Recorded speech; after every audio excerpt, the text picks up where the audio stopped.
Hello and welcome back to the channel. Thank you for joining me on another of my wonderful interviews. Now, by popular demand, ladies and gentlemen, I have a gentleman who's going to come back. He was on, I suppose, about 6 weeks, something like that ago. And he is back again. And I'm very thrilled to have him because we're going to be talking about how to emulate nature with understanding how everything's connected. We're cleaning our inner world and we're going to find out if mocking the system is a good policy, and also what he's now doing on YouTube. So I shall be doing my Gestapo impression. What are you doing on YouTube? Get off! No, not that sort of thing. It's Rob Babaloo Joy. Rob, welcome back to the show. Bless you, Richard. Thank you very much for having me back, and thank you to the people who've asked me to come back. That's It wonderful. is lovely to have you. No, but people have been very kind on all my guests, and they say we must have them back because I think sometimes an hour isn't long enough in conversations. But if you put, I've learned if you put longer than an hour, people can spare an hour and sit down. They're cooking, whatever. They can listen to conversation. If you say it's 3 hours, they might say, oh, actually, do you know what? I'm going to the cinema. So it's nice to bring people back. And we spoke about a lot of interesting stuff. And I know that you're on a hugely, well, not so much on the journey. You are a very spiritual gentleman. And I'm sort of understanding all of that myself. I'm at the sort of beginning of that journey. And so the conversations we have are very important. And I like the fact that you're saying, and I've written some notes down here, cleaning the inner world. So maybe we could start with that. What do you mean by cleaning the inner world? Well, so last time we did touch on a lot of, how do we recognize what is from what is not in Mm, self, and it's a touchy subject area because a lot of people are still sort of believing that something else is out there that's gonna that has authority, that is gonna come and fix all of our problems, like a messiah or a savior of some kind. mm, And in religious terms, this could be the Hindus waiting for Krishna, or the Buddhists waiting for someone else, or the Christians waiting for Jesus, or the Muslims waiting for someone, and different sort of eras of these very conscious individuals who did come and share a message. And through my own life, I've been sort of cultivating my own message. I don't know if you ever have become familiar with a guy called Joseph Campbell. I know of John Campbell, but I'm suspecting that's a different Campbell. That's a very Um, different Campbell, yeah. and indeed Glenn Campbell. But Okay. that's a different. No. So the simple answer is no. Well, Joseph Campbell talked very much about the hero's journey. So you go off into the world, you have your experiences, and very much you're doing the work for yourself. You're learning and you're gathering information, and you're coming to new realizations, new points of view. Mm. And when you do this, you're also changing your perspective on how reality works, how everything operates, and what is maybe a fallacy compared to what is a objective truth. And eventually you've completed that little part of your journey, so you come back to where you came from in this life. For me, being in the UK, having gone a lot around the world on this journey, to then give back by sharing your message. Now, it will resonate with some and it won't with others, and that's always going to be the case. Haters will hate, but you can't let them distract from your message, because Yeah. if you do, Um, then your whole life has been, um, I don't know how to put that, but your life has not been meaningful. Um, but I'm guessing that everybody's going to have their own personal message because they're all on their own personal journey, and so one size, Absolutely. we know that one size doesn't fit all from the world's government situation. One world government is obviously not a good thing for individual men and women. I have to be so careful how I phrase everything. So I imagine that everybody's on some form of hero journey, but they may not realize what they're learning, perhaps. Yes, so it is about becoming conscious of the fact that actually your message, your piece of the puzzle, if you will, is very important. There's no such thing as big or small in this world. Everyone has a unique part of the puzzle of humanity in the larger picture. And for me, I've been blessed to spend time in indigenous cultures and with tribes and learn from those that have kept knowledge that has otherwise since been um, lost, either on purpose, because those that I would call the predatory, psychopathic, parasitical class, not Yeah. to give them the name that they want, and I won't even No. mention it. No. They have the occult knowledge. Now, occult just means hidden, Yes. and it was never meant to be hidden. It's meant for everyone because we're all divine sparks of the Godhead, in my view.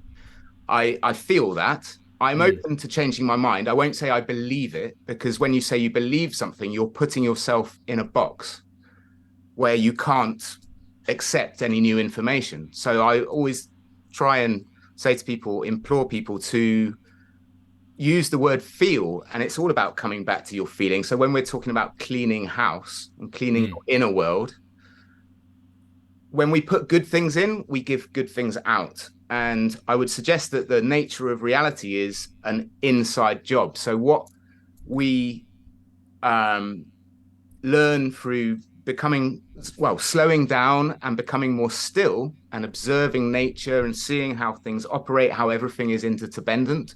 There's no such thing as independent in nature. Everything exists because of a relationship with something else.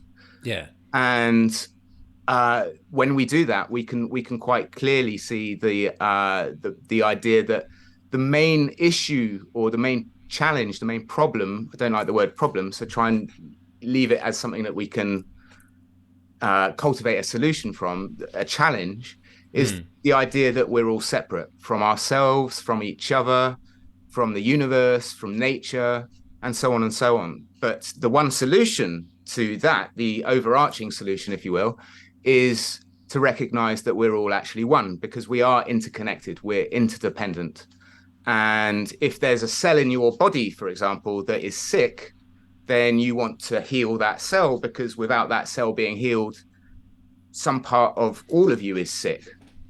So Right. similarly, if you extrapolate from that, that's the microcosm of the individual self to the macrocosm of the collective self, then you want everyone in the world to be healthy because if one person is sick, then the rest of us are still Right. Yeah. ill.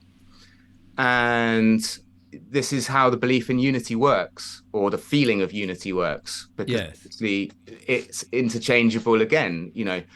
It's impossible not to kill something in your life. You're going to be walking on the earth with little microbes and ants and things, but And snails. and snails and That's the, slugs the and s- things that aren't that. snails are the one for me. You go out in the rain Oh, it's accidentally, terrible, isn't it? You hear and the they come crunch. out right by your door. And I do you know I know this is a little sort of light-hearted story, but I have gone to save a snail from my log pile by placing him somewhere else because I was taking the logs.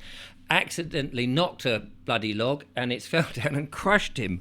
And I Uh, just thought to myself, well, if there is somebody separate from me looking after all these creatures, you've not done a very good job because I didn't mean to do that. So yes, you're quite right. We do inadvertently, accidentally. I mean, some people obviously do it maliciously, and kids, of course, they don't really understand what they're doing, and they'll pull the legs off spiders and things. But then, eventually, hopefully, you get to a point where you go, "Okay, I've learned that that's not really a nice thing to do." well, absolutely, and it's a sort of rule of thumb, if you will, that as we've just been talking about, if you kill something else, you're really upsetting the balance that Yeah. exists within natural law. And this in the world where we're at now, and I'll talk a lot about this, about paradox. So you'd think, and you'd be right to a certain extent, to say that because of the lack of morals that are existing right now, there's chaos in the world. And yes, there's a lot of chaos. We can all see that quite clearly. But simultaneously with that, we are all actually also experiencing a lot more control. So, all of Control outside control. Do you mean? outside top down Yeah. authoritarian control coming back. So, Yes. I would say we're all playing as fractals of a godhead, consciousness being all that was, all it is, all it ever will be. Yeah. And we've created this game for ourselves, which is highly genius, because going back to that point about how when we are not acting in self-responsibility, self-love, which includes the other and all groups among us, be it humans, animals, arthropods, mammals of all kinds, the Yeah. creature, everything, the environment. When we do that, the top-down control will always kick in because there's a balance to be found. So the control is to remind us of our personal responsibility, to remind us of the fact that freedom isn't free. It comes with a degree of, I would say, sacredness, where we have to look after this sacred thing, life in its entirety. And yes, of course, it's impossible not to kill anything. But as a general rule of thumb, I hope that when you grow through your childhood, that you learn that generally things are better when you don't harm others. And it's been the biggest thing, hasn't it, in every religious text that they say, "Do unto thy neighbor as you expect to you," or in other words, the golden rule: do no harm. And that principle alone. How does that equate if you are, say, a carnivore? Well, everything in nature eats itself. The Right. Ouroboros, the snake eating its own tail. So there is that we all do that, but you can honor life. You Right. give animals a good life. And I know this is a touchy subject area too, because Well, I just wanted to, in case somebody from was saying, "Oh, does that mean if you can't harm anything, you have to be a vegan?" I guess that's the thought behind that question. sure, sure. So, well, again, as I was saying, this is a touchy subject area, and vegans don't kill me, but hopefully you wouldn't because you respect and honor life. But veganism, Only kill him if you're going to eat him. That's and yes, then of exactly, course eat every vegans, part or and use then every vegans, part. yeah, and Uh, then vegans couldn't eat you. They couldn't kill you because they couldn't eat you. So, it's a great rule. Sorry, I interrupt. but yeah, so at that point, we do. Nature exists because again, it's interdependent. We can't Yes. survive without eating at this. I mean, there is such a thing as a breatharian, but those prepared to go to do the work to get to that point are very few and far between, as are the ones that will attain something like Christ consciousness. So when people talk Right. about Jesus coming back, it's not a one individual being in my mind at this point. I'm open to having that changed if anyone can give me better wisdom than I've accrued. And that is that we can all achieve what Jesus achieved, or what the Buddha achieved, or what Krishna achieved, or any of these beings that came Yes. before us when we do the work, but it's all on the self. And this again, cycling back to how we um, need to clean our own houses, our inner house, and put good things in so that you get good things out. If you're not doing that and you are still in this, what do they say? It's great minds discuss ideas, average minds discuss. Hang on, I've got it written down. I'll just because I've written quite a lot down for today, knowing that. Yeah, here we go. Yeah. Um, Knowing that I would derail you with my nonsense. Yeah. That so happens. average minds discuss events, and Right. small minds discuss people. So gossip, Yeah. blame. Yeah. It's been a very much a blame culture of, well, if only they'd have done what they said they were going to do. But when people say, "Oh, I'm a good person," what does that actually mean? How are you gauging the fact Yeah. that Who's you're a good who's person? judging that? Yes. And the ultimate judge is yourself. Nothing outside of you. Right. So you and you alone know if you are doing what you say you're going to do, if you're honoring your word, if you're keeping your promises, if you're acting in accordance with natural law and the balance and harmony of nature, or if you're stepping outside of that and hiding things and operating in your shadow, not looking at why, not searching for your triggers and why you may feel jealous of others or insecure of others' thoughts or beliefs or feelings. And that, again, in terms of cleaning in a house, means you need to look at your triggers. You need to search out, especially with family. Because very obviously, with siblings especially, that we're just ultimately at opposite ends of the spectrum much of the time, um, where totally different belief systems from one another. And living in a family household brings all of that to the surface because you're communicating always. And well, hopefully. I And was going to say, yeah. you're just stuck on the phone 24/7 or on your computer. And yeah, so when these conflicts of ideas and points of view and everything arise, it's a very good idea in my mind, in my heart, in my feeling, to look to the self, not to the other. Because whatever's bothering you is it's not outside it, it's in you. It's not the other person's fault or the other being's fault. Let's not use the word person. And this will lead me specifically to what I think is going to be the most sort of unpopular thing I'm going to say today, which is Right. all around the whole religious idea that we just touched on around someone coming to save us, and all we have to do is believe, and our sins will be forgiven, and all of this stuff. Now, again, I'm open to having my mind changed. I don't want to convince anyone. This is just how I feel in this Yeah. moment. And You're not purposely setting out to offend anybody based absolutely, on an offence is taken rather than given. It just, exactly, little caveat there to yeah, smooth the waters a bit, yes, if that's as possible, opposed to part the waters. Anyway, yeah. And so we have a lot of this with religious scriptures where I would say they've been manipulated in order that the parasitical, psychopathic, predatory class know that with the occult knowledge, they need us to manifest their reality for them. So they manipulate the text to get us to behave in a certain way. Behavioral yes, psychology. We've seen this with COVID and many other things. Might want to absolutely. put a bleep over that word. I don't know. Sorry about that. No, no, it's all right. It's all But right. the new age, the hijacked new age element, which is Right. now I don't know about Trump and everything else. I did sort of go along with that for a while. I then got very disheartened when he started talking about warp speed and all of this, and with these things, and I thought I can't follow anything he says anymore because this has just been another con, another trick, another scam. But there are many that still say that he's part of the solution.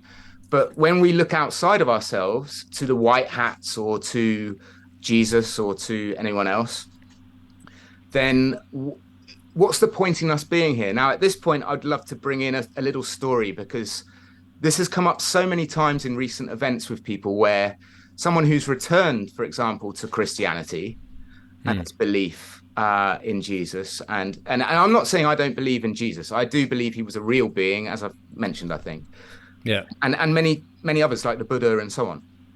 But now here we go. Here's a little story where people ask the question, don't they? Like, well, if God's got us and is going to save us all anyway, then what's the point in us doing anything?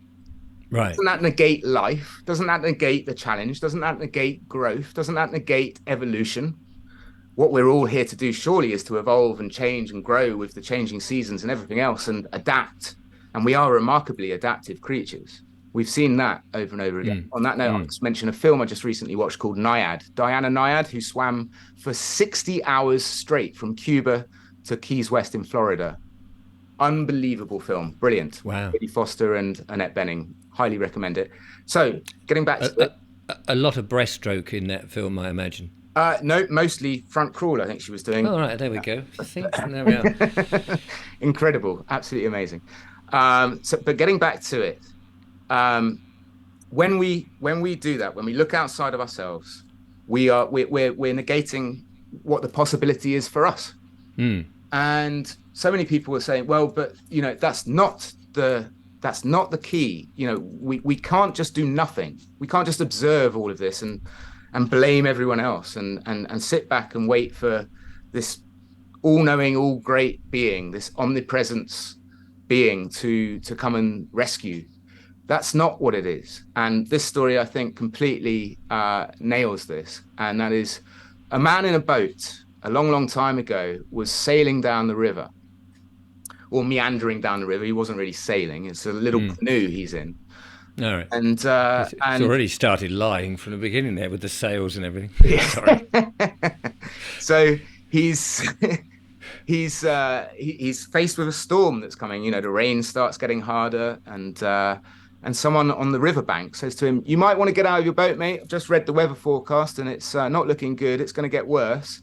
And you in that little canoe there, you're not gonna do well if you don't get Mm. out now." And he just sits there very, blasé and says, "No, don't worry. God's got me. I'm okay. I know I've got my faith, and everything will be all right." And he keeps going. And then a bigger boat, one that can withstand the storm of the measure that was coming, comes alongside and says, "You better get out of that boat." And the boat's taking on water. His little canoe's taking on water. And he says, "No, don't worry. God's got me. I don't need to move. Everything's going to be fine. I'm just going to sit here and wait for God to rescue me." And he carries on down the river. The boat's taken on more water and he's starting to sink. And a helicopter comes over and lowers a ladder, and someone's on a tannoy thing and says, Oh yeah. "Get out of the water! Get, you've Get got to out of the save. You've got water. to." You must save yourself. Come on now. The ladder is there. Cling on to it, mate. Don't muck about. Exactly. And Just a bit of drama, of course, bit of drama there, he denies to this, paint and the scene. he keeps going, and ultimately he drowns. Oh, poor And bugger. so he goes up to the heavens, and he searches out for God, very Right. angry that God didn't save him. And he goes Yeah. up to God and says, "Now, why didn't you save me as you said you were going to?"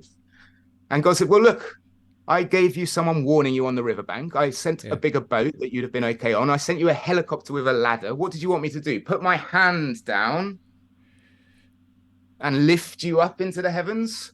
So the message is, you've got to help yourself when you're Yeah. given the messages. Now, on that note, angels, if you look at the etymology of it's messenger. Right. Okay. And so that's one story with a boat. I'd love to quickly say another one with a boat around this again, cleaning house. It all cycles back as always.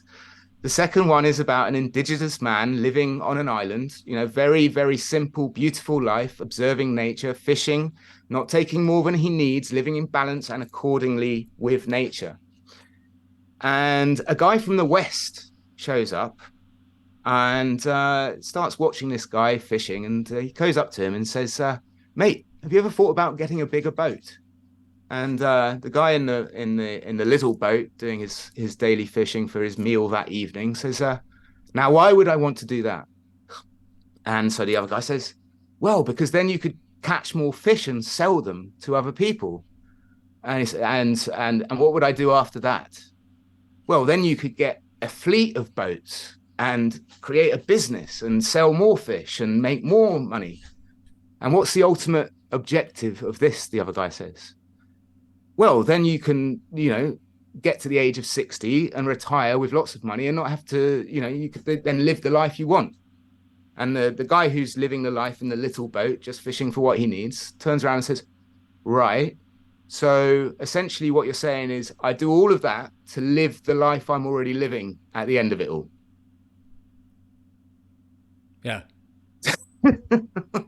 So in other words, sometimes we're doing stuff for the sake of doing stuff that hasn't actually made us happy, or it's a false prophecy. Yeah. I mean, essentially, life is designed, it gives us everything we need to live simply. Mm. All of this extra complexity, and don't get me wrong, I mean, there's a lot of complexity in nature, of course there is, but actually getting to the root of the matter of life and learning how to live in a way that will bring your soul peace and joy and harmony, Mm. the mechanisms for that are very simple. And what we've done in the West is we've convoluted so much and come up with all of these things that have ended up giving our autonomy away to others and our self-responsibility away to others in every area of our lives that's sort of important to us or fundamental to our existence, which such as health, and giving our power away to doctors.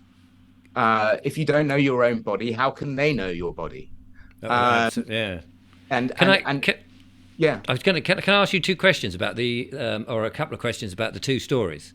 So Yeah. story number one, how do you know when you're being given a message from, in the theory of God coming down, or a message from yourself, and you're not waiting, so that you're not waiting for the hand to come down and someone saying, "Oh, get out of the boat," and you're thinking, no, it's fine. I can materialize through my own, brain waves, or I'm strong enough to row it. How do you know that one is somebody actually advising you good advice that may come from God, higher self, the universe, whatever, or it's just dumb advice that sounds good?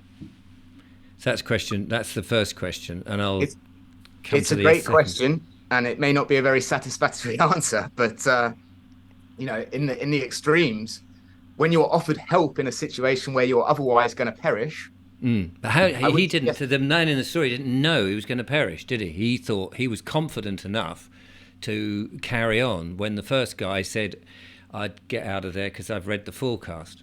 Mm. And Yeah, well, it ultimately is, again, as with all of what I think and feel at the moment, is up to the self to decide when that point is. But if your boat's taking on water, which by that point in the story it yeah, was, and started to sink, and he's got a helicopter with a ladder, I'd suggest, yeah, he's not seeing the it's signs, common sense that right? gift from heaven. Where did that helicopter come from? Wow, what a moment to be alive, what a blessing to receive, rather than, oh, I'm just going to be a stubborn guy and live by faith and do nothing here. Yeah. Okay, no, that's good. And the island one, what strikes me about that, and I suppose there's a certain element there where you grow up to realise that actually you're chasing nonsense. The idea that the guy who's come over to the island says, "Oi, why don't you set up a business and you can have this massive business and earn a lot of money so that you can actually retire and just have quiet fishing," and the guy's fishing going, "Well, I'm already doing it, and Yes. let's face it, if I don't do all that business you've just said, I've probably saved 40 years and I can just carry on fishing." It's almost as if when you reach something like 60, and I am 60 now, and I'm saying to myself, do you know what? I just want to sit in not all day long, but I want that quiet life, grow my own veg, look at nature, get back to stuff, because I've been chasing something which was an illusion that would give me certain things. Although, of course, we live in a world in which you need a certain amount of security. But actually, if I'd known really what I really want now, back 30, 40 years ago, then I would have put the money into perhaps having a cabin in the woods rather than bricks and mortar in a street. Right. But we all change, though, don't we? And Yeah. that's life's journey. Well, let me put the question back to you then. If you'd known now what you knew, sorry, if you'd known then what you know now, would you have lived your life? Yeah, and of Different. course, yeah, we did. We were all learning and growing and Well, learning. that's the thing. What is not. It's taken me now to get to the point that what I know now, I do know now. I just wish I had the youth now of another, youthful 40 years when I was in my, your age. What was it? What was it, Richard, that sent you on the journey of what is not to discover what is back when you were young? I need that translated into English. What was what? What was? What was it then Yes. when you were young that Yes. convinced you to go on the journey you did to know Yes. to then come to where you are now Well, and realize actually I didn't need all of that? Yeah, didn't need all that. Well, I suppose for me, I have stuck very much. I mean, my life has been following what I wanted to do all the way through, and I didn't work for corporations, and I worked a little bit for other people, and then I realised very quickly what a dumb thing to do this is. I wanted to make films, and I wanted to have this experience and that experience. I got into entertaining and all the various things I've done. So I look back and go, I don't really regret any of the things. I regret losing my eye, and I regret troubles, but I worked through them. But actually, I've learnt from all those experiences. So although I regret in one way, I've actually learnt a hell of a lot from it, and that's rounded me up.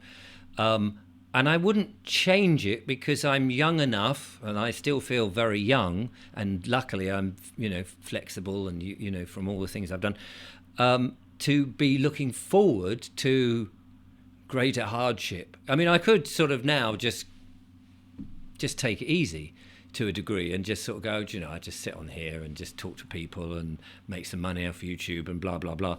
But actually, I want the stupidly, I want what people might think of the hardship of going out in the pouring rain, trying to fix a fence because the pigs have got out, and because it's actually very rewarding, enlightening. And enlightening, and absolutely enlivening. I said, but yes, enlightening. Enlightening because you're having to do it yourself. So you're in that learning, and fighting with the elements is when we watch films, and when we suspend our disbelief. I think they said in the media classes, when we sit down and we watch this movie and we watch others living the hero's life, out in embracing the elements, fighting with the elements when things are challenging. Yes. And the ultimate payoff is that you survived it. You thrived through it. You learned how to not conquer, but assimilate and grow with the challenges around you. Yes. But if you're watching somebody else doing it, you're not doing it yourself. You just took the words out of my mouth. That's it. Yeah, you're so separated from it. There's a great meme that's going around on the internet right now around Hunger Games and other movies all the way through time where there's an oppressive, tyrannical control system going on. And who do the audience always root for? They root for the underdog, right? The people who have to challenge that system, have to overcome those challenges to promote freedom and a life where everyone can basically live in love again. Yes. Without this overarching control system. And yet when it comes to the actual reality that we're faced with, people we all acquiesce and take certain medical interventions and all the and go to work 9 to 5. Yeah.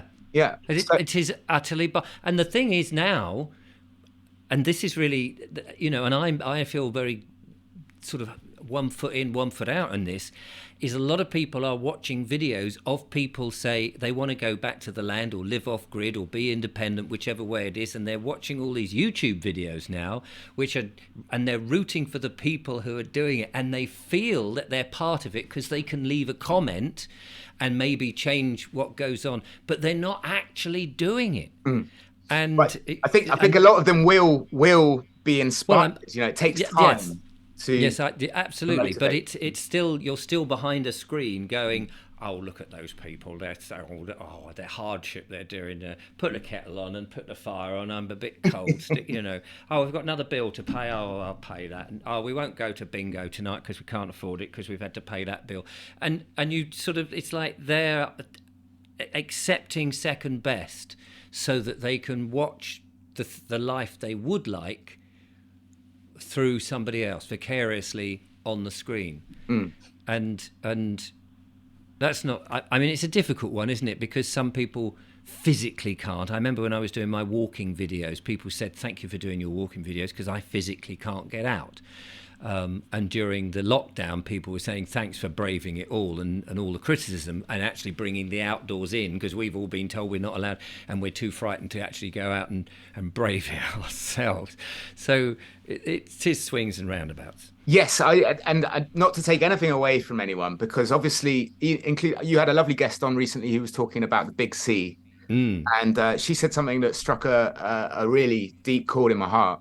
And that was around when you said, oh, you've been very brave. And she said, well, actually, I see it that others have been really brave to go down the other route, with their health. Yeah. And go through all of these procedures. Trust the system. And interventions that ultimately and as she said in Germany, when she came out and her daughter or her granddaughter or someone said to her, someone in her family said to her, oh, you look really well. And she said, well, surely that's the point of going off the heels. Exactly. It's like, what did you expect me to do? So actually, that's beautiful, Richard, because this is so key to the self. And what we're here to do is that you're not going to we are a whole system inside and outside of us, if that makes sense. Does. We need all of it to grow. We if we just and not to take anything. I know that they're especially right now after so many of these interventions and the way that the medical system has gone, that there are many people who have uh, not the ability anymore to get out and do what they want to do. So living vicariously, as you say, is a great way for them to still live that Partake. in and see it and feel part of it. But for those that are able-bodied and everything else, I would say there's no one else but you to do it. And the reward, and people have the choice to do that or not. I mean that's the other thing, because an ex-girlfriend of mine used to watch all these Ready Steady Cook or all these ones where they cook these amazing gourmet meals, and she would watch this. And she said, "Oh, I'd love to do that. I'd love to," but she never did it really. And she called it food porn because it was all this beautiful coloured food and stuff. And I always said, "Well, why don't you do this?" "Well, I can't be asked in the end of the day." But she wanted to. But she was happy. She'd made that decision. It's lovely to see it. But actually, so. Ultimately, it still resides with you to make the choice that. Actually, I don't want to go out there in the middle of the night with the freezing cold trying to mend a fence so that the cattle can't get out. It's funny that this come up because I'm sat near my friend Andrew, and on the weekend the coldest day of the weekend, I think it was Saturday. Yes. And the cobwebs were those lovely icicles on the cobwebs. Oh yeah, beautiful. And we went out and we were cooking steak by a spring. Wow. And the people in the cars coming past, just for that moment, aside from that, we're half freezing to death. But to watch their faces is weird too. Yes. Who are these mad idiots? But that's it. But sometimes, you do that. I mean, that because you've got the security of going, well, actually, if it gets really tough, I can go back home and go inside. But you go out there, don't you? And you just do sometimes. And it's nice to do slightly mad, barking things. So you go, wow, actually, especially if you've got friends with you. Yeah. Or your mood is up. I'm just going to do this. I'm just going to go for a 10-mile walk in the freezing, pouring rain, and then you come back and you just feel so proud of yourself. Absolutely. That's it. It cultivates that spirit. I can do this. It's a can attitude. And also the reward when you get into a nice cozy place next to the fire or, stand by the Aga or the oven or whatever, and just have a cup of tea, and that feeling of like, well, I've done that and now I deserve this. And one of the things I did want to tap into again around cleaning house, but it's essentially something that's happened in the world for a long time now. And that's this, we've been groomed into a world of instant gratification. Yes. Where most things are done for us. We did touch on this last time, but we didn't go to this point of what we want to do, I think, is move back to a world of delayed gratification, which is far more rewarding. So much. I mean, let me give you a story. Sorry, this is your interview, and I'm sort of interrupting bits. I love it. I think conversation is far better than just one person constantly. Yeah. Anyway. Well, it is nice. I have to say, it's nice for me because normally I just sit here and just nod my head and go, "Oh yeah, that's interesting. Oh, how fascinating that is." But so. When I moved into this very house 33 years ago, we moved it. We had no money. We came from a flat, and we had I've got to remember the term for it. An old-fashioned washing machine, which was a spin dryer and a thing that agitated the washing. You put the washing in by hand. You had to fiddle about with it. You had these big wooden tongs, and you'd lift them out, put them into the spin dryer, and then you put a hose into the sink. Loads of old people my generation will know what the hell I'm talking about. And we wanted one of these glamorous front-loading washing machines that you go shove it in, turn it on, and walk away. But we couldn't. It was a sort of almost two-man job, and you're mucking about with this and more water, and it's all splashing on the floor. Anyway, eventually We saved up the money and we bought one of these things, and we appreciated it. And every time I put something in the washing machine now, I appreciate that we haven't, at the time I've saved, it does it itself. What a wonderful thing. When my son moved into his first house, he had everything already there: washing machine, a spin dryer, everything, a dishwasher for him and his wife, a dishwasher. And you go, there's nothing left to look forward to, is there? But when you have it like this, what have you got to look forward to? How do you we had televisions that were rented. And you went off and paid for the rent, from Rumbelows and these companies that no longer exist. And then one day we could have actually afford to buy one. And you're so right. Well, with the electric, when people used to go with their little meter stick to the shop, put some more on the meter. Put some more. Well, even that, do you need the central heating on all overnight, or do you just get a warmer duvet cover? Actually that feeling of when you get into a cold bed and you make it warm with your body. Absolutely. And everything. There's so many things that and this, we did again touch on this last time, but the comfort thing is a false ally. Yes. Yeah. Because actually our body needs these changing states to adapt to and have excitement and reward and dopamine hits that are through our effort, not our not a like or oh, somebody liked my video, oh, marvelous. So okay, this may again not be that popular, but because we're approaching the festive season, but in so many other areas of how we clean house, well, let's stop participating in the fake stuff. I mean, Christmas is a 3-month advertising fair for retailers and advertising merchants that has nothing to do with the birth of the Messiah or anything. And I would wager that he was not born on December 25th. The calendar's been manipulated, and that's, to keep us all in a state of confusion. If we don't know our own circadian rhythm and natural rhythm, with the seasons, with the sun coming up and with the moon coming up and so on, how do we know where we are? We're always in a state of confusion, and that's the Gregorian calendar that we're living in is not a true calendar at all. We should be following the moon cycle, which would give us 13 months of 28 days with 1 day out of time, July 25th, and that's what certain people are now operating with, which is a far more balanced calendar.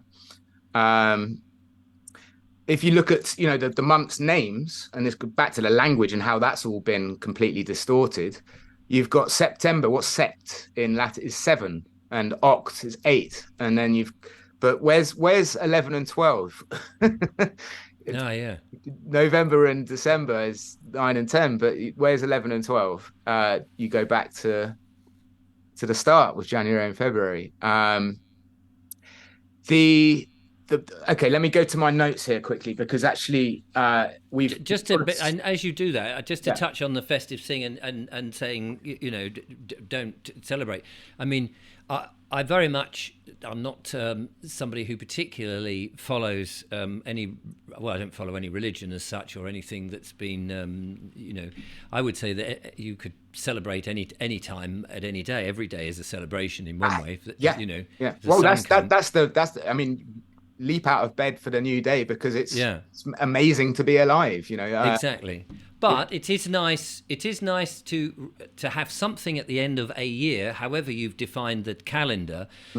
But you're right. I mean, we've fallen into the commercial world of buying all these trinkets, and we don't, nobody. Well, look at how unhealthy it is. Eat yourself until you can't think straight and have to lie down for 3 hours, and drink yourself into a stupor, and I will push back a little bit on that, because if you think of before farming and we were having global crops and all the rest of it, you go back to sort of a few hundred years, people would try to eat and fatten up over the winter. During the winter, because you had, what do they call it, the big hunger. the big hunger where crops aren't growing and you've salted your fair pork enough. But and I'm all that. sure they were eating meat Yes, and yes, no, things that they'd gone absolutely. out and hunted rather than chocolates and Yeah, no, I agree. fruit I'm not pastels and agreeing whatever that. else. Absolutely. So if people were not eating all this highly processed crap and purely that, then I would agree. But at the end of the day, each their own. It's everybody else's funeral. So That's very and true. in moderation. And all I can do is, and all you can do, all any of us can do is offer our advice in whatever way we feel, Yeah. our opinion on it. This again, in terms of, I don't even like celebrating birthdays anymore. Like if I love social occasions and being with friends and celebrating life, but celebrating getting 1 year older is not something that really resonates anymore with me. If we called it Be Earthed Day when we were put on this earth, and there are just so many little things that we can reimagine and make them better, in my mind. Yes, I mean, take out the commercial side of things, and I think it's the pressure, isn't it? It's the pressure for St. Valentine's Day, for example, and then you go and actually you mostly have the most miserable meal because you sit around in a restaurant that's full of couples who very rarely go out, and they're all having the same nonsense, and they've all got these cheap flowers from Deathco, and they're all sort of sitting there going, Deathco, I like that. Yeah, and all die, and they, whatever it is, they're eating, and they're, it's, whereas if it's spontaneous, darling, I'm going to take you out tonight, we're just going to go and have a steak somewhere and what have you. It's like, oh, that's nice. But it's that anticipation. Oh, yes, it's that date on the diary. We have to do something. Oh, exactly. You've touched on something else that's magical there, isn't it? The spark of spontaneity, and telling someone you love them when they least expect it. Yes. Doing something surprising. Yes. And we can do that every day at any moment. You don't need the state to organise it for you. I mean, how depressing is that? It's like, oh, today is the only day you can say to your loved one that you love them. Well, and then you're also, you're buying all of their all their tat. What it is, the cards with the horrible little poems and things on them, and cheap and nasty and plastic culture. This now cycles back to Terence McKenna. Are you familiar with this guy? He's no longer with us, sadly, because he was a beautiful, beautiful psychedelic explorer. And he said at one point, things are going to get really, really weird. And he knew a lot of what has started. When was he around? Not that long ago. Right. He was alive until, I think, early 2000s, if not late 90s. Right. Oh, okay. So when he says things are getting weird, he's like, it's But I mean, he was way out. I mean, he'd explored with a lot of psychedelic plants and rather than the word psychedelic, which has also now got this sort of hippie mindedness idea about it. Why not call them teacher plants? Because they have a consciousness, and actually, when you take them with respect and honor the plant's own wisdom, they are there to offer you a lot of guidance, and they shouldn't be taken lightly. They shouldn't be taken just as entertainment. They are there for your own inner world to explore itself and to reimagine your own ideas and ideals in this reality that we all find ourselves in. I've worked with them quite a lot myself, and they've been a great help in deciphering more about, from one culture to the next. And again, this is Terence McKenna, not myself, but something that I've noticed through his own teachings and through the plants is that when you step outside of one culture into another, so this is why traveling is so good for the soul, so good for the being, is that the rules and the regulations and the what's legal and what's not and all of those things is completely different from somewhere else. So then it makes you think like, well, what is right from wrong? What is actually moral or ethical? And you have to cultivate that within yourself, or remember, because it's actually within you innately, but you have to remember it for yourself. Yeah. And again, it always comes back to do no harm as much as possible. But a good reason why a one world government with one idea globally is not a terrible such a good idea. Yeah, because if You travel around and you meet an indigenous population who live perfectly happily in their environment, doing their certain things. It might not be how you want to live, but you can see how happy they are and what they get from different plants and different laws and things, and they celebrate perhaps nature a bit more and whatever it is, and you have a huge respect. And then you, as you say, you can come back and go, why aren't we doing a bit more of that? Because these four walls and straight lines and artificial light and electric... It promotes finding the middle path.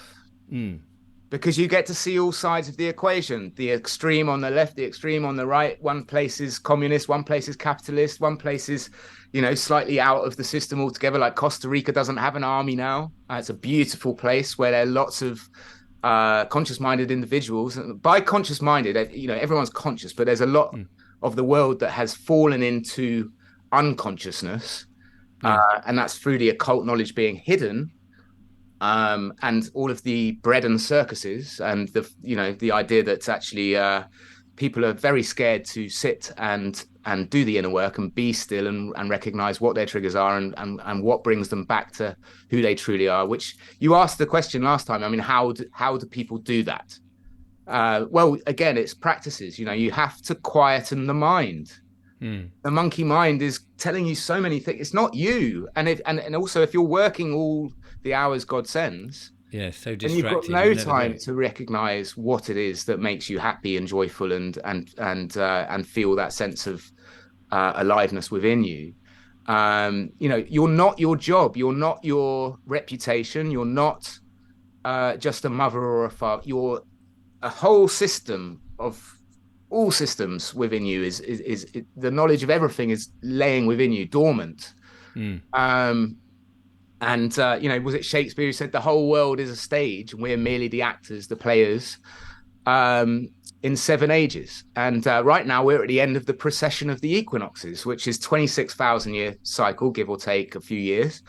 And every time that happens, there's an unveiling. So the apocalypse, if you will, the layers of illusions that we've all fallen under start to reveal themselves, and we come back to what is. And this is the awareness that's rising on the planet, I would suggest, and I definitely want to keep stressing the fact that we need to be kind to others who don't see it yet, and see it's perfect, because again, that's your inner world reflecting. If you treat them like they're idiots and stupid and so on, then you're only going to enrage them and put them in more fear. If your way of I did this years ago, trying to go up to people and say there's something wrong in the world and you've got to take them Can't away. You see it? You're full. And it just has the opposite effect from what you're wishing to do. So planting seeds in a very, very kind way is the best way to go, and look for the positives among each other, not the negatives. I mean, we've been conditioned over, again, Terence McKenna said, we've been conditioned for 10,000 years with bad behavior, and reprogramming is not easy. No one said it was easy. No. But if we don't do the work, then we know where we're going at this point. There's no alternative, really, to doing the work. And if we want to continue as a species and leave a world worth living for our blessed children and their grandchildren and so on, we've got to turn this around. Once you do the inner work, once you've regained some knowledge about how things operate, once you've regained your sovereign mindset and your attitude. Let me ask you a question quickly, Richard. Okay. Do you remember your national insurance number? I do. I can't tell you, obviously. No, don't say it out loud. But B4773982 H/5. Someone's going to go and check that. It's 555972133. But see that's and do you remember your credit score, your credit rating? No, I don't think. I've never asked for my credit rating. Right. Okay. That is a sovereign mindset. Because you're not begging for someone. How dare anyone say that you're worthy of this amount? I haven't borrowed money. I hated borrowing money. I had to borrow money for the mortgage, and I managed to pay it off. But everything I would save up. It's that thing. Goes back to that thing. I would save up for it, buy it, use it until it. I mean, I bought my van, and somebody said, "Oh, you could trade that in and get something else." I said, "Well, I don't trade it in. I will drive that van until it's, until it absolutely the wheels fall off and the steering wheels roll down the road and all of that, because that's the way I work." Now, listen, we've only got a few minutes left in my little preferred slotted time. I want to find out what you're doing on YouTube. Right. Well, and before you say that, we'll have to. Obviously, we've missed out a number of your things that you want to talk about. So, will you come back on again? Oh, absolutely. Because you are a bundle of energy and wisdom, and every now and again we need to shove that in people's faces. So, because there's things like breath work we haven't talked about, and the inner pharmacy we've not spoken about, which probably is a whole video in and of itself. But what are you doing on YouTube? Okay, so we've just literally started this, and we're going after the algorithm, if you will, which isn't as we think it is. A lot of people, anyway, which is, it's coming after us if we say something. Yes, we've got to be careful with certain things like the big C and so on. But actually, the way to cultivate a large audience is to play to the audience you want to play to. So we're rebranding all of what we're doing towards that with an interactive idea. So how do we empower each other? How do we uplift each other? And that is to promote challenging each other, to make films of these empowering challenges, such as, random acts of kindness, without, I don't want it to be trite, where you're going up to a homeless person going, "Here's a sandwich" or something, because that's horrible to film that sort of thing. Don't do that. I don't like tuna anyway. Bog off.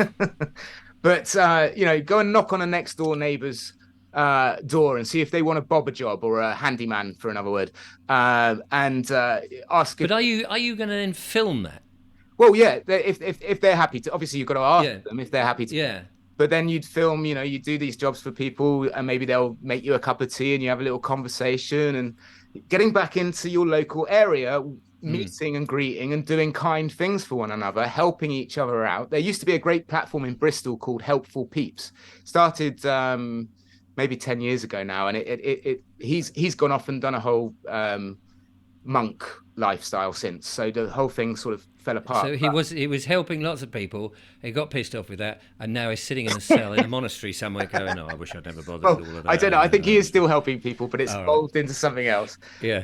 But it was called Helpful Peeps, and essentially it was an online thing where you just type in, "I need help fixing my car. Any mechanically minded people, please do that. In return, I can fix your computer, or I can come and mow your lawn," or whatever it may be, It's a kind of a bit of a bartering thing. Exactly. And doing rather than just going, "Oh, I need my car fixed, and can you do it in 6 months' time?" And then in another 6 months' time, and actually the tyres are flat. They need, because you could see that people would take advantage of that.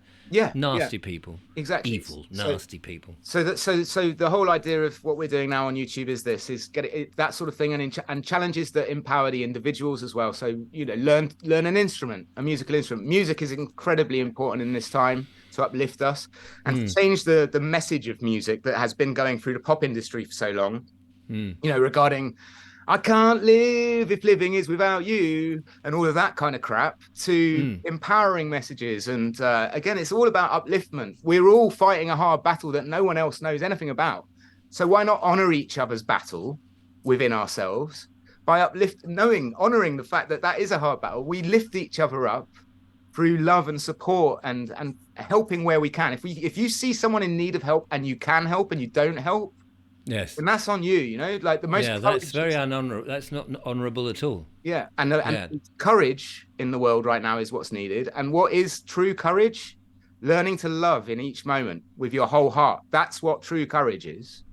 Not shying away from it, not shying away from the messiness, not shying away from those in need.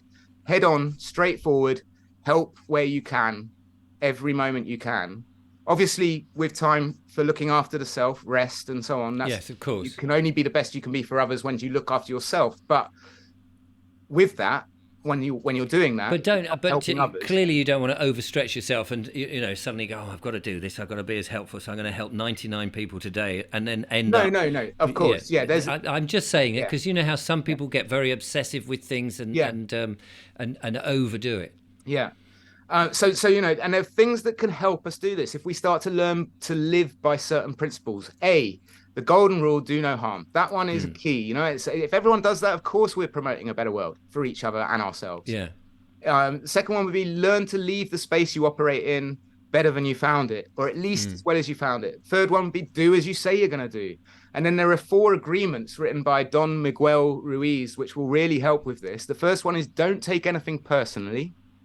All right. Nothing others do is because of you. It's their own makeup that's going on in their own world, their own reality that they're trying to work through. So don't take it personally.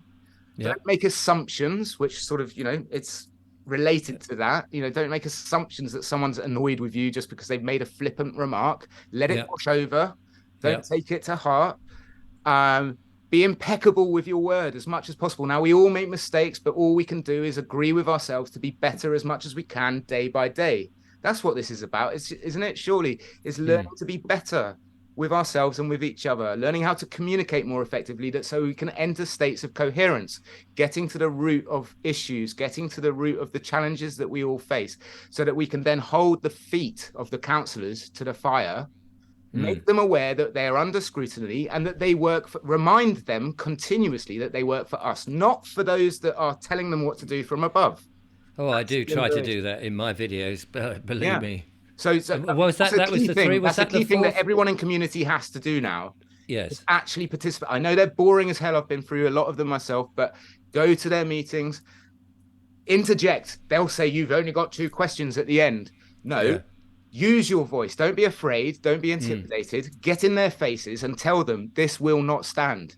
You are going to be put on notice if you don't honor what your role is as a public servant. It's not serving these people who are telling you what to do from government. The government has got out of control. If you don't think that by now, then I don't know where you are, but you're not on this planet.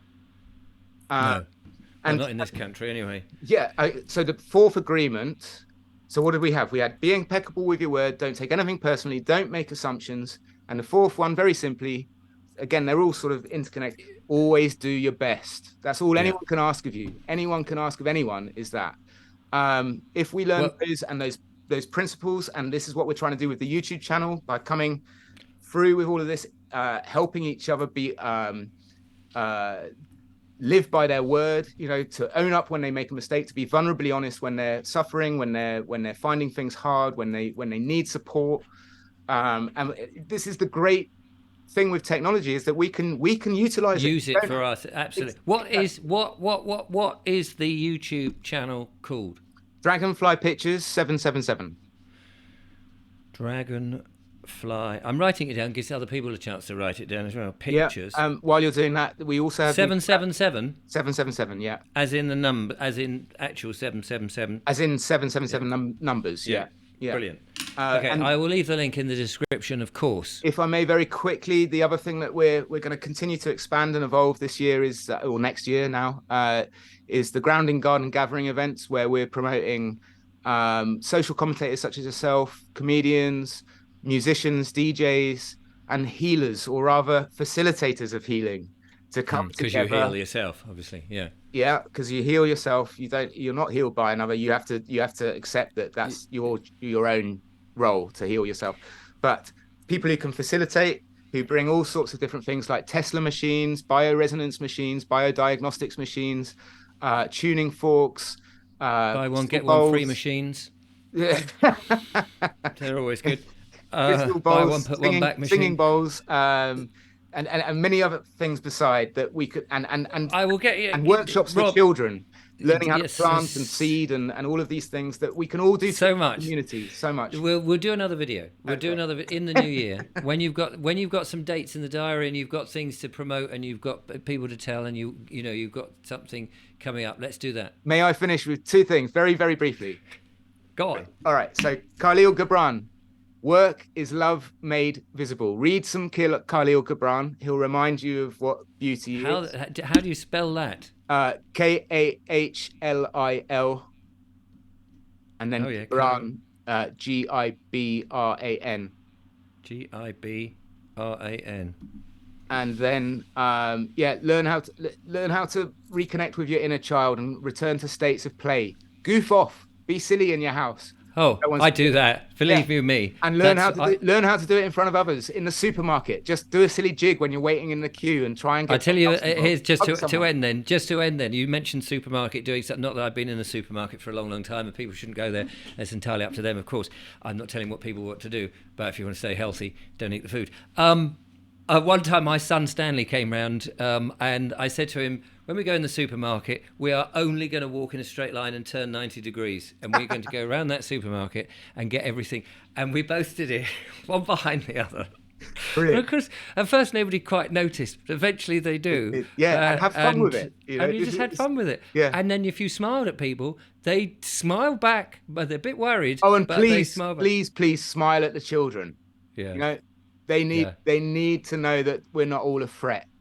Because they're being convinced that we are in schools now at this point. Yeah. If you can get them out of school, it's an indoctrination. David Edelman is great. But not in a black van in a sack. That's not how you get kids out of a school. Just with a smile. Hi, kid, come with me.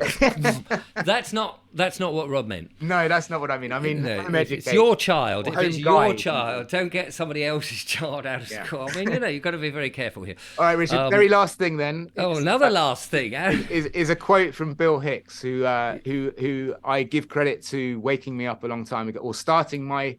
I'm not awake. None of us are. We're all awakening. Yeah. And we'd be very, very arrogant to think that we're above or better than anyone else. No, we're not. Yeah. Go on. What's the quote? Bill Hicks is this: life is just a ride. It goes up and down and around and around. It's very brightly colored. It's got frills and chills, and it's fun for a while. Some people have been on the ride for a long time. They begin to question. They begin to remember. It's just a ride, and we can change it anytime we like. It's just a choice right here, right now, between love and fear. People who want fear want you to put bigger locks on your doors, do crazy shit, buy guns, close yourself off from each other. People who want love instead see us all as one. I'll tell you how we can change the world, change the ride to a better ride. Transfer all of those millions and billions and trillions, or anything with illions on the end of it, from weapons and defense to clothing and feeding and housing the poor of this world, which it would countless times over, not one human being excluded. And we can all explore space, both inner and outer, together, forever, in peace. Aho.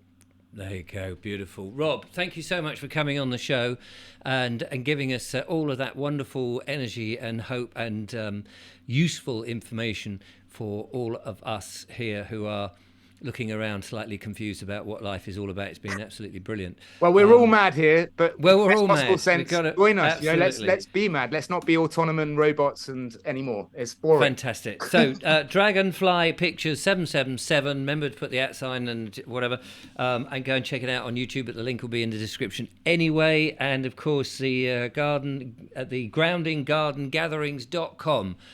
Bare feet required, I imagine. Yes. Which, if you don't have bare feet, bring bare hands, or bare bottoms. We don't really mind, as long as you can ground yourself. It doesn't. Really you just reminded. Watch Saving Grace if you've never seen that movie. Football, absolutely beautiful. Until next time, thank you so much for watching, ladies and gentlemen. The lovely Rob Babaloo Joy. He will be back in the new year, and if you want to get in touch with him, go and check him out. Until the next time. Thank you, Richard. I'm looking forward to doing a video with you in nature.